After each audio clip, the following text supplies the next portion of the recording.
Yang 32 million na boto ni Inday Sara, totoong boto niya yan.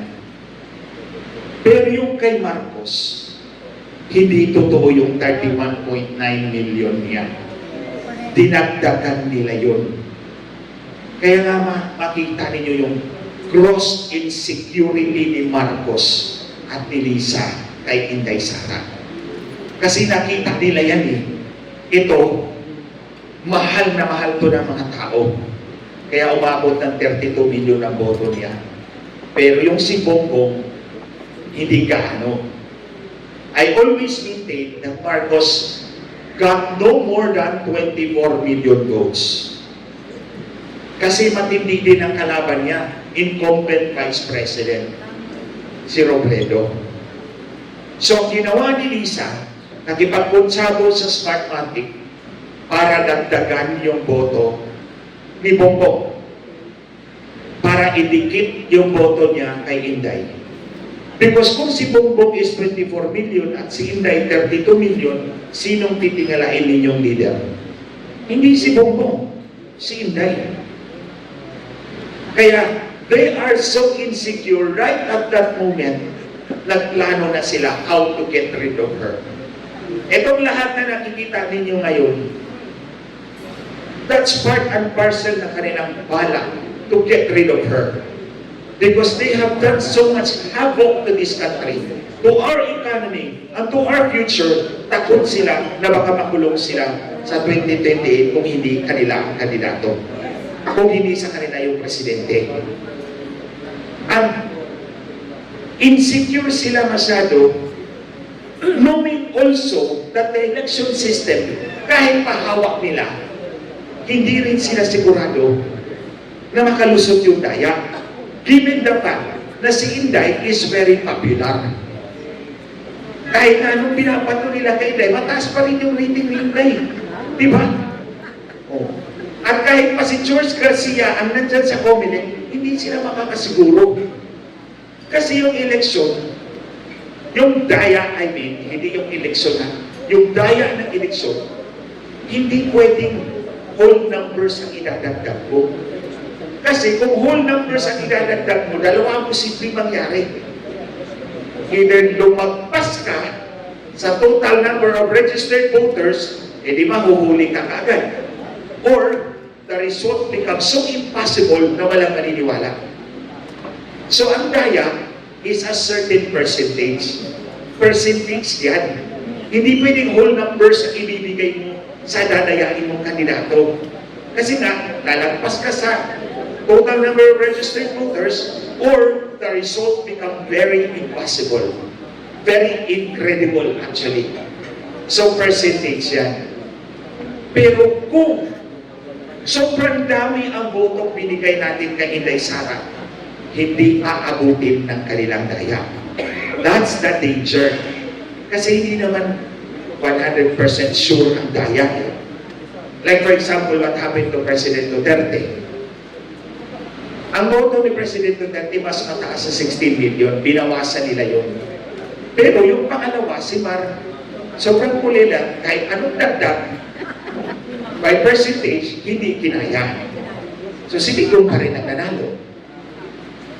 That's one of the tracks I'm going to mention today. Meron tayong tatlong tracks na pwede natin gamitin o gagawin as we face these elections in 2028. That is, if we survive.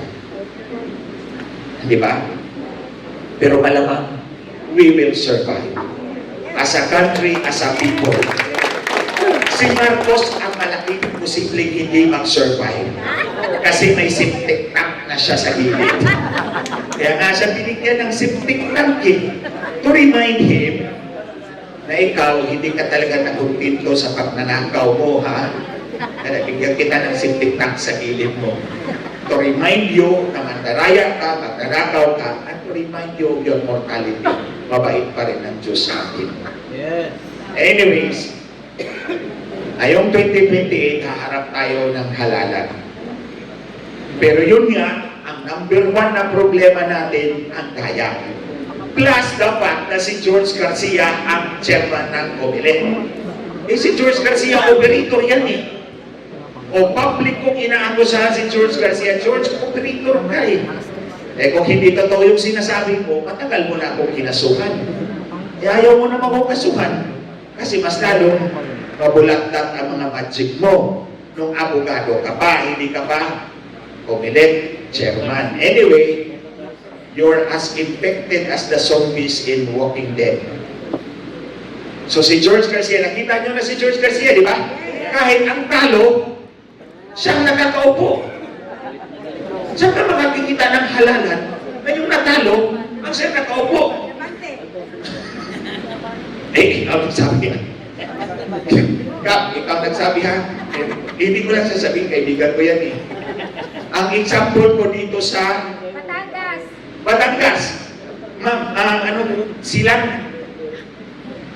Silang, Cavite. Ay, hindi. Silang. Ano ba Silang? Cavite. Si Caranza.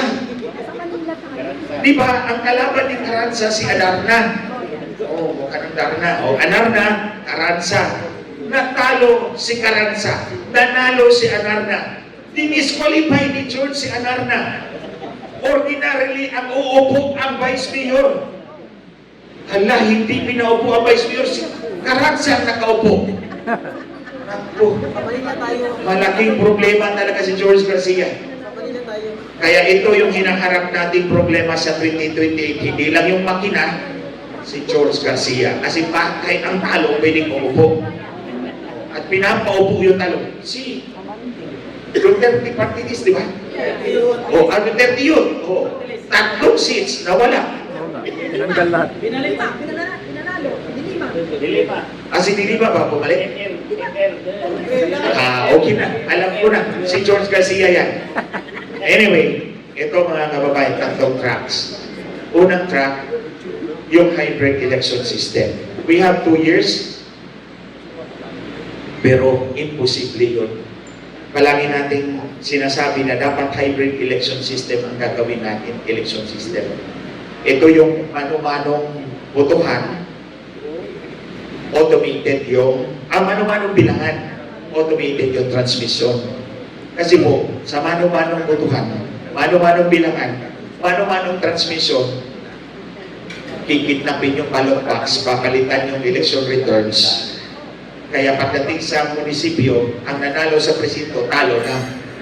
Kaya ang gagawin natin, manual voting, manual counting, bibilangin natin yan dyan sa harap ng publiko, tas automated yung transmission para walang makapantaya. Kung dadayain mo man sa transmission, mahuhuli ka. Kasi binilang yan doon sa presinto. Alam ng tao yun.